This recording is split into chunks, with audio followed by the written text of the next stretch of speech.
નમસ્કાર મિત્રો, બીઆર વડા ચેનલમાં સ્વાગત છે। રવિવાર આવી ગયો છે। રવિવાર આવે છે સન્ડે કોમેન્ટ બોક્સનો વિડિયો। તો સન્ડે કોમેન્ટ બોક્સના 177માં એપિસોડમાં સ્વાગત છે, જ્યાં તમે પૂછેલા સવાલના જવાબ મળશે। તો ચાલો જોઈએ કેવા સવાલ છે અને કેવા જવાબ મળે છે।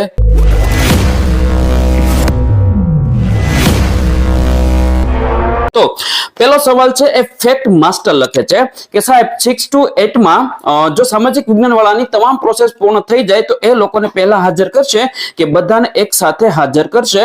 તો જો જ્યાં સુધી આઈડિયા છે અને જ્યાં સુધી નોલેજ છે ભરતી બાબતને લઈને, તો જ્યારે હાજર કરવાની વાત આવે છે તો હાજર હંમેશા એક સાથે જ થતો હોય છે।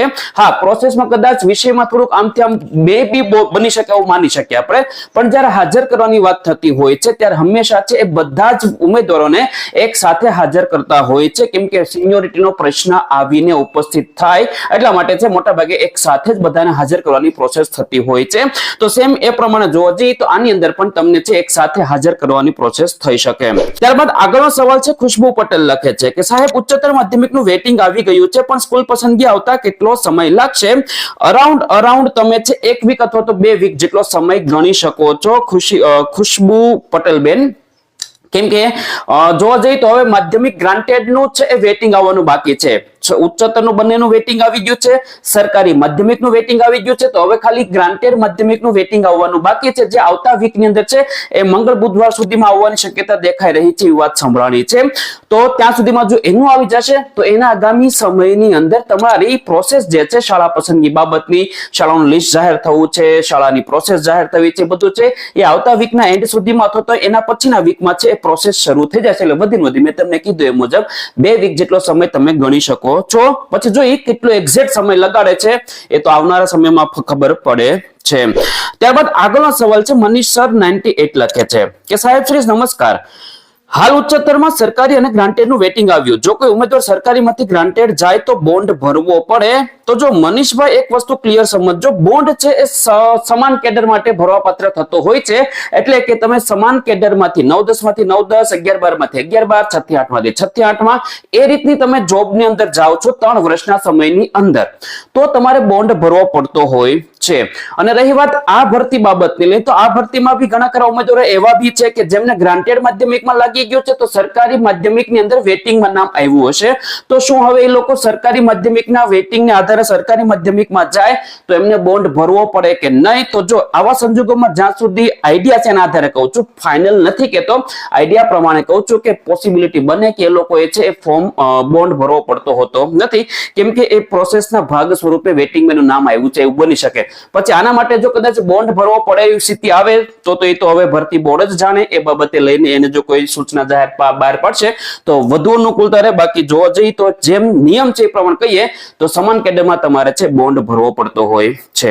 ત્યારબાદ આગળનો સવાલ છે પીરાભાઈ જે દેસાઈ લખે છે કે મારી સાથે હાલમાં શિક્ષણ સહાયક ભરતીમાં રહી ગયેલા તમામ ઉમેદવારોનો આ પ્રશ્ન છે સાહેબ। પહેલો પ્રશ્ન કે PML2 ની અંદર જે ઉમેદવારોએ ફક્ત પોતાની કેટેગરીની સીટ પસંદ કરવા મળી છે, શું એમનું વેટિંગની અંદર ખાલી પડેલી જનરલ સીટ ફાળવવામાં આવશે? બીજું, વેટિંગમાં કોઈ પણ સબ્જેક્ટમાં કેટલું મેરિટ નીચું જશે? તો બીજા સવાલની પહેલા જો વાત કરવામાં આવે તો મેરિટ કેટલું નીચું જશે એનો કોઈ આઈડિયા ન આવે, કેમ કે કેટલી જગ્યા ખાલી છે એની જ ખબર નથી, એટલે તમે એનો અંદાજ લગાવી જ ન શકો। કોઈમાં 1 પણ જગ્યા છે, કોઈમાં 50 પણ જગ્યા ખાલી છે, કેમ તમને નક્કી ખબર પડે? એટલે મેરિટ બાબતે તમને આઈડિયા ન આવી શકે। અને પેલા સવાલની જો વાત કરવામાં આવે કે PML અંદરની જે ઉમેદવારોને કેટેગરીની સીટ ફાળવવામાં આવી હતી પણ વેટિંગમાં એનું નામ આવ્યું છે આગળ, કેટેગરીની સીટ ફાળવણી કરવામાં આવી છે, એમાં તેમને મળી નહીં હોય, પછી વેટિંગમાં કદાચ નામ બન્યું, આવું તમે જે કહેવા માંગો છો એના આધારે મતલબ આ પ્રશ્ન તમારો આ ટાઈપનો લાગે છે। તો હા, વેટિંગની અંદર જો નામ આવ્યું હોય, શરૂઆતમાં નામ હશે તો કેટેગરીની અંદર અને જનરલની અંદર પણ એમને છે એ સીટ ફાળવણીની શક્યતા બની શકે, કેમ કે જે અગાઉના જનરલ જે રાઉન્ડ પડેલો હતો, જનરલ રાઉન્ડની વાત કરું છું, તો જે પ્રકારે એમાં પ્રોસેસ હતી કે જે શરૂઆતમાં નામ રહેલા ઉમેદવારો હશે જેમને જનરલની પણ કેટેગરી મળતી હોય છે, જનરલ પણ સીટ મળે છે અને કેટેગરીની સીટ પણ મળે છે, તો એવા ઉમેદવારોને બંનેમાંથી કોઈ એક પસંદગીની તક તક મળી હતી, એ પ્રકારની હતી સિચ્યુએશન। તો સેમ એ રૂલ પ્રમાણે જોવા જઈએ તો હા, વેટિંગમાં પણ એ પ્રોસેસ ફોલો થવી જોઈએ। તો જો શરૂઆતમાં તમારું નામ હોય ને એ પ્રમાણે જગ્યાઓ ખાલી હોય તો હા, તમને કેટેગરી અને જનરલ બંનેનો લાભ મળી શકે એવી શક્યતા પૂરેપૂરી રહેલી છે. બાકી મેરિટનું કીધું મુજબ કોઈ એનો આઈડિયા આવી શકે નહીં. ત્યારબાદ આગળનો સવાલ છે તુષાર બારિયા લખે છે 3202 ન્યૂ ટાટ એક્ઝામ ક્યારે આવશે? તો આગામી સમયની અંદર છે ટેટ અને ટાટ આ બંને એક્ઝામ છે આવવાની શક્યતા પૂરેપૂરી દેખાઈ રહી છે, કેમ કે એના ન્યૂઝ, એની અપડેટો, એની અફવાઓ ધીમે ધીમે શરૂ થઈ ગઈ છે. હમણાં તમે વચ્ચે એક લેટર પણ જોયું છે, એના બાબતનો લઈને મેં એક વિડીયો પણ બનાવેલો હતો કે આગામી સમયની અંદર ટાટની એક્ઝામ આવવાની શક્યતા પૂરેપૂરી છે. તો તમારી તૈયારી શરૂ કરી દેજો. ઇનકેસ તમારી તૈયારી બાકી છે તો તમે તૈયારી શરૂ કરી શકો છો. અને ટાટ એક્ઝામના સિલેબસ છે કે જેટલી પણ બાબતો રહેલી છે અને બાબતને લઈને છે એક વિડીયો બનાવવાનો છું કે તમારે એમાં કઈ કઈ વસ્તુની જરૂર પડતી હોય છે, પેપર કઈ રીતનું રહે છે, બધી જ માહિતી છે તમને હું શેર કરવાનો છું. આગામી સમયમાં વિડીયો આવશે. પણ હા, આગામી સમયની અંદર છે એ ટાટની એક્ઝામ અને ટેટની પણ એક્ઝામ આવવાની શક્યતા અત્યારે દેખાઈ રહી છે. તો તૈયારી શરૂ કરી દેજો. ટેટ માટે નવા નિયમ મુજબ આવશે કે જૂના પ્રમાણે એ આઈડિયા નથી હાલ કે એની કોઈ માહિતી નથી, પણ ટાટ તો નવા નિયમ પ્રમાણે છે, તો એ પ્રમાણે તમારી તૈયારી શરૂ કરી દેજો. ત્યારબાદ આગળનો સવાલ છે હર્ષ જોશી લખે છે કે સર વેટિંગ માટેની સબ્જેક્ટ વાઇઝ જગ્યાઓ ક્યારે આવશે? તો તમને અગાઉ શરૂઆતમાં જ હમણાં કીધું એ મુજબ જ્યારે સબ્જેક્ટ વાઇઝ જગ્યાઓ જે છે એ જ્યારે વેટિંગમાં ગ્રાન્ટેડ માધ્યમિકનું પણ જાહેર કરી દેવામાં આવશે એના આગામી સમયમાં, એના સમય બાદ તમને છે જગ્યાઓ જાહેર કરવામાં આવશે અને તમારે શાળા પસંદગી કરવાની થશે. ફરીવાર શાળા પસંદગી કરવાની થશે, તમને ફરીવાર શાળા એલોકેશન મળશે અને તમને છે એ નોકરી મળશે. જો તમારો નંબર આવતો હશે શરૂઆતમાં કે વેટિંગની સીટ પ્રમાણે ખાલી હશે એ પ્રમાણે નંબર આવતો હશે તો તમને જોબ મળવાની શક્યતા રહેશે.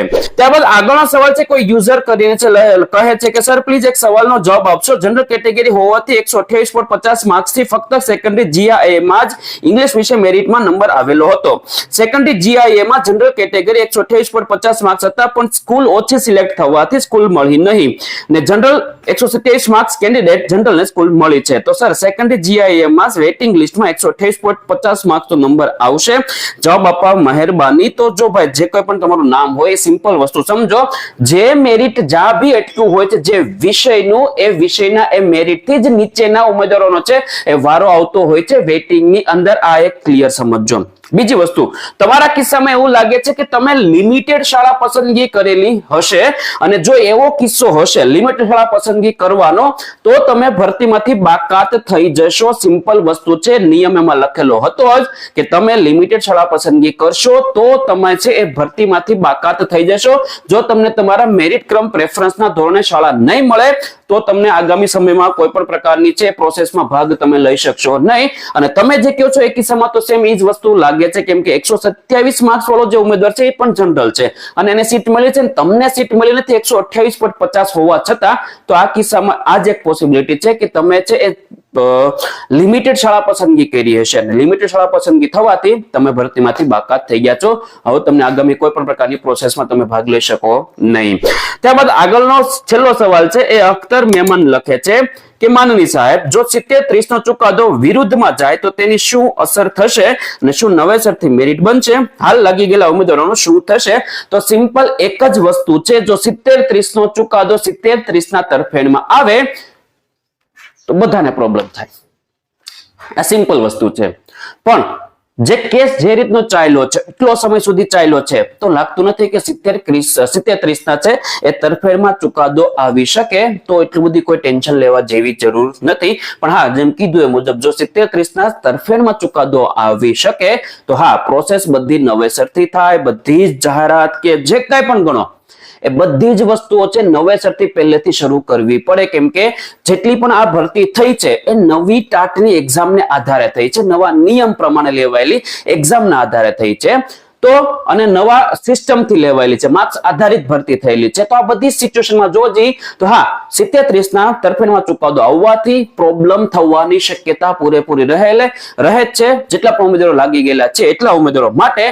પણ એક વસ્તુ ક્લિયર કહી દઉં છું કે 70-30 ના તરફેણમાં ચુકાદો આવવાની શક્યતા દેખાતી નથી, કેમ કે જો દેખાતી હોત તો ઘણા સમય પહેલા આવી ગઈ હોત અને ભરતી પ્રક્રિયા છે વચ્ચે સ્થગિત પણ થઈ ગઈ હોત. પણ એવું નથી થયું. ભરતી ક્લિયરલી પૂરી થઈ ગઈ છે. વેટિંગ પણ આગામી સમયની અંદર છે એ પૂરું થવાની તૈયારીમાં છે. તો તમારી ભરતી સંપૂર્ણપણે પૂરી થવાની તૈયારીમાં છે. તો બહુ ખાસ ક્લિયર દેખાતું નથી. બસ મિત્રો, આજ વાત હતી આપણે આજના વિડીયોની અંદર. આશા રાખું છું કે સવાલ થકી જવાબ મળી જશે. વિડીયો સારો લાગ્યો છે તો વિડીયો લાઈક કરી દેજો. બીજા મિત્રો સુધી પહોંચવા માટે વિડીયો શેર જરૂર કરી દેજો. અને આવી જ માહિતી માટે, આવા જ કન્ટેન્ટ માટે મારી ચેનલ સબસ્ક્રાઇબ કરવાનું ભૂલતા નહીં. નીચે મિત્રો ટેલિગ્રામ ચેનલ લિંક મળી જશે. ટેલિગ્રામમાં જોડાઈ દેજો. નાની મોટી અપડેટ ત્યાં મળતી રહેતી હોય છે એટલા માટે. તો બસ મિત્રો, ત્યાં સુધી આવજો. ધન્યવાદ.